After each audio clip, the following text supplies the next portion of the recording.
है तो फिर ना करने ना क्यों करने वाले ना क्यों ना करने वाला। देखे अब इस्लामाबाद हाई कोर्ट ने ट्रिब्यूनल का केस लिया है ना, इस्लामाबाद के तीनों केसेस जो हैं तीनों। अच्छा, हमारी इत्तला तो ये है अभी बल्कि मैं आपसे व नाज़रीन से शेयर भी करूं खबर, मेरी इत्तला ये है कि शायद chief justice Lahore high court ने 6 नाम दे दिए हैं इलेक्शन कमीशन को फॉर ट्रिब्यूनल्स, लेकिन वो नोटिफाई नहीं हो रहे। आपको याद है 2 के 8 हुए थे, तो 6 नाम शायद दे दिए हुए, लेकिन इलेक्शन कमीशन उसको कर नहीं रहा। चौधरी साहब आप भी साथ हैं, मुझे ये बताएं, अगर ये चीफ जस्टिस साहब अपने आप को रेस से निकाल लें तो उसके बाद भी क्या आप टेनर पोस्टिंग के हक में हैं या खिलाफ हैं कि 3 साल के लिए चीफ जस्टिस होना चाहिए हाई कोर्ट का भी और सुप्रीम कोर्ट का भी? नहीं, देखिए ये जो पर्पस है इसका नून लीग का इस केस में, वो पर्पस है मखसूस जजेस को आउट ऑफ द रेस करना, और वो मखसूस जजेस वहां तक जाते हैं कि जस्टिस मुनीब अख्तर, फिर जस्टिस आयशा मलिक, ये इन तक ये उस एलिमिनेशन प्रोसेस में आ जाते हैं। आप देखें ना इनका क्या किस तरफ हदफ है। वो जो इंडिपेंडेंट स्ट्रॉन्ग जजेस हैं वो उनको बीच में से रिटायर करवा देने का by the successive tenure of chief justice. तो इसकी ये पहले भी आया था, और मैं आपको बताऊं एक दूसरा करने को ये सोच रहे कि सारे जजेस के 68 कर दें और सारे जजेस सुप्रीम कोर्ट की रिटायरमेंट, डेट ऑफ रिटायरमेंट, और सारे जजेस हाई कोर्ट की उनकी 65 कर दें। ये इन्होंने पहले किया था। मुशर्रफ ने लीगल फ्रेमवर्क ऑर्डर 2002 जिसके तहत इलेक्शंस कराई थी 2003 की, उनमें उसने यही लिखा था, इनकी एजेस बढ़ा दी थी। The lawyers and the parliamentarians and we all, Khosa and I were on the committee, we all opposed that, and it was it was taken back in the 17th Amendment जो 2003 में पास हुई, और उसके ये पहले भी आ चुके हैं। लेकिन चौधरी साहब जुडिशियल रिफॉर्म्स की जरूरत तो है ना, जो पहले एक बैलेंस था जजेस और पार्लियामेंट के दरमियान में, पार्लियामेंट्री कमेटी में जो जस्टिस इफ्तिखार चौधरी ने ख़त्म कर दिया, तो एक आपका इंडक्शन ऑफ जजेस वो भी तो बड़ा ज़रूरी है ना। अब तो जो आता है वो जो लॉ मिनिस्टर होगा या जो चीफ जस्टिस साहब होते हैं वो अपनी ही मर्जी के जजेस लगाई जाते हैं और फिर भुगतते हैं हम सारे हैं, तो वो बैलेंस कैसे आएगा जुडिशियल रिफॉर्म्स के बगैर? मालिक ये हम मानते हैं, मुझे कोई ये कि जुडिशियल रिफॉर्म्स होनी चाहिए, बहुत रिफॉर्म्स की जरूरत है, लेकिन ये रिफॉर्म की जरूरत नहीं है कि आप सारे जजेस की 68 कर दें और सारे हाई कोर्ट के जजेस की 65 एज कर दें और वो खुश हो जाए, सारे आपसे सारे ही खुश हो जाए, तो सारा कोई मसला ही ना हो। ये सारों को खुश करने की बात नहीं है, ये बात है पाकिस्तान में असूल और कायदे की। अगर आप एक शख्स को कोई लालच देते हैं या उसको रग़बत देते हैं, तो या सारे ग्रुप को देते हैं, ये एक ही चीज है। They should not fiddle with the norms of जजेस बिकॉज दिस विल लुक, और मैं समझता हूँ Qazi Faez Isa will not take it, he will not take an individual advantage over all the other judges. I think Sardar Khosa sahab feels differently. मुझे आज छोटा सा commercial break लाना है, फिर वापस आके आप दोनों से रिक्वेस्ट करूंगा कि थोड़ी सी मैंने 1-2 बातें और यही जरा जुडिशरी के ऊपर करनी है। काइंडली स्टे विद अस।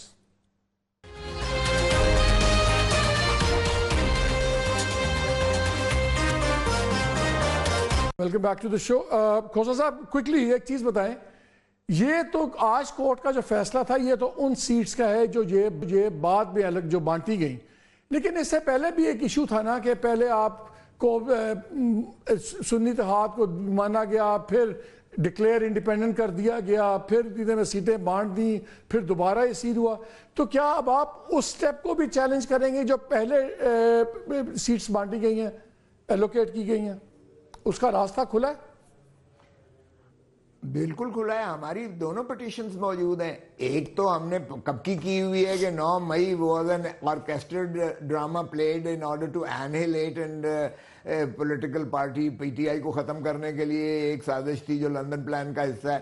वो भी पेंडिंग है, आज तक नहीं है। और दूसरा हमारा ये था कि जनाब ये जो सारा इन टोटलिटी हमारे साथ फ्रॉड किया गया, इलेक्टोरल फ्रॉड, इसको भी रेक्टिफाई किया जाए। वो दोनों सुप्रीम कोर्ट में पेंडिंग है, एज अ पार्टी हमारी पेंडिंग है। अगरचे जनरली तो इंडिविजुअली तो हम ट्राइब्यूनल्स में या इलेक्शन कमीशन में हमने वो चैलेंज किया हुआ है फॉर्म 47 की, जो जीतने वाले हैं, जो भी फ्रॉड हुआ वो इलेक्टोरल फ्रॉड। मैं तो इस पर फोकस करना चाह रहा हूँ, मैं इस पर जरा चौधरी साहब का भी ले लूँ। चौधरी साहब, ये जो आज फैसला हुआ है, क्या इससे कोई रास्ता खुलता है? जो पीटीआई वाले पहले कह रहे थे कि देखें जो पहली भी सीट्स डिस्ट्रीब्यूशन है हमें आज़ाद डिक्लेयर करके हमें वो नहीं दी गई, बाकियों को पार्टीज रिकग्नाइज करके वो सीट्स बांट दी गई। ये तो वो वाली सीट्स हैं जो रीडिस्ट्रीब्यूट हुई थी इनकी, उनको आफ्टर सुन्नी इत्तेहाद को रिकग्नाइज करने के बाद एज अ पार्टी। तो क्या रास्ता खुल गया है पुरानी दूसरी सीट्स एलोकेशन को भी चैलेंज करने का, कि वो क्लोज्ड मैटर है? नहीं, रास्ता तो खुल जाएगा क्योंकि ये सारों को अप्लाई करेगा। मैं तो आपको कह रहा हूँ जो सिटिंग MNAs है वो भी जाएंगी घर, अगर the Supreme Court decide according to the what my interpretation is कि फंडामेंटल राइट है पार्टी में। यू कांट से कि सिर्फ ये 6 पार्टीज में आपको ज्वाइन कर सकते हैं। आपके पास 175 की चॉइस है और ये इसको आप डिसइंटीग्रेट। तो अगर ये इंटरप्रिटेशन ये लेते हैं तो फिर जो पहले सीट्स बटी हैं फिर वो भी आपके ख्याल में अंडू हो जाएंगी? वो भी इसमें अंडू डेप्रीवेशन ऑफ चॉइस तो है ना, डेप्रीवेशन ऑफ चॉइस पर वो सेनेट के इलेक्शंस, जी सेनेट के इलेक्शंस इफेक्ट होंगे। देखें सेनेट के इफेक्ट हुए हैं, प्रेसिडेंशियल इलेक्शन इफेक्ट हुआ है सर, लेकिन वो तो कोर्ट ने कह दिया ना, रेट्रोस्पेक्टिव तो नहीं होगा। अब आइंदा के लिए जो होगा अगर वो तो अगर आपकी सीट जी नहीं मालिक, ये इंटरम ऑर्डर है।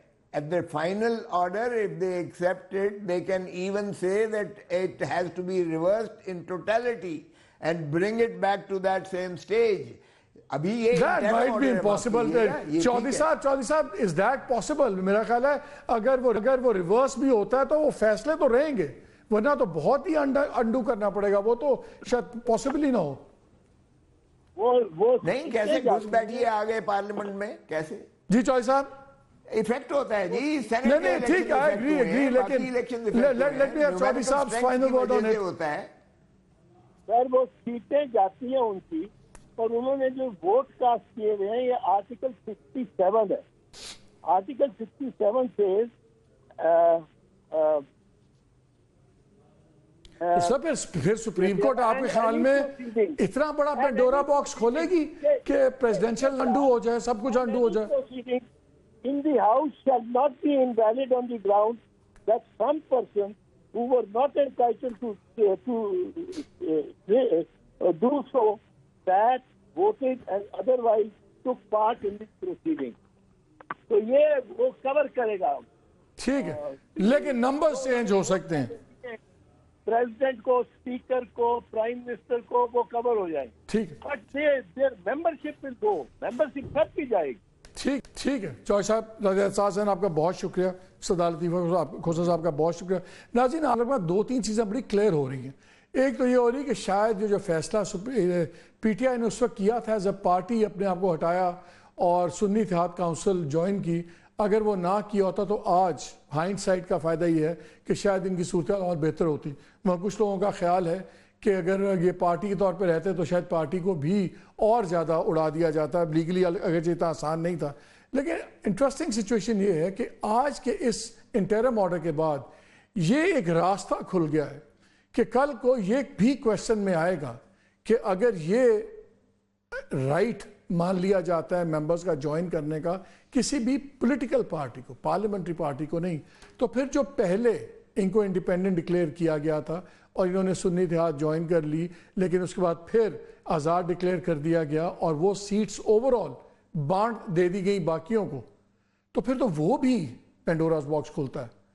फैसले, जैसे चौधरी एजाज हसन साहब ने कहा, फैसले इफेक्ट नहीं होंगे। सेनेटर्स का इलेक्शन ठीक है चल जाएगा, प्रेसिडेंशियल इलेक्शन चल जाएगा, प्राइम मिनिस्टर का इलेक्शन चल जाएगा, वो अपनी जगह मेंटेन रखेंगे, लेकिन एक कॉम्पोजिशन दोबारा चेंज हो सकती है। हाउस में तादाद अगर उसके मुताबिक चेंज हुई तो फिर वो नंबर्स भी चेंज होंगे जो पहले रिजर्व सीट्स के थे।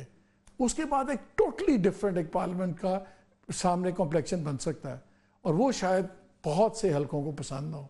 होता है या नहीं होता ये तो वक्त बताएगा, लेकिन एक चीज़ तो क्लियर है, एक जुडिशल पुशबैक शुरू हुआ है। कहाँ तक जाता है, again the jury is out on this. इजाज़त दीजिए, अल्लाह हाफ़िज़।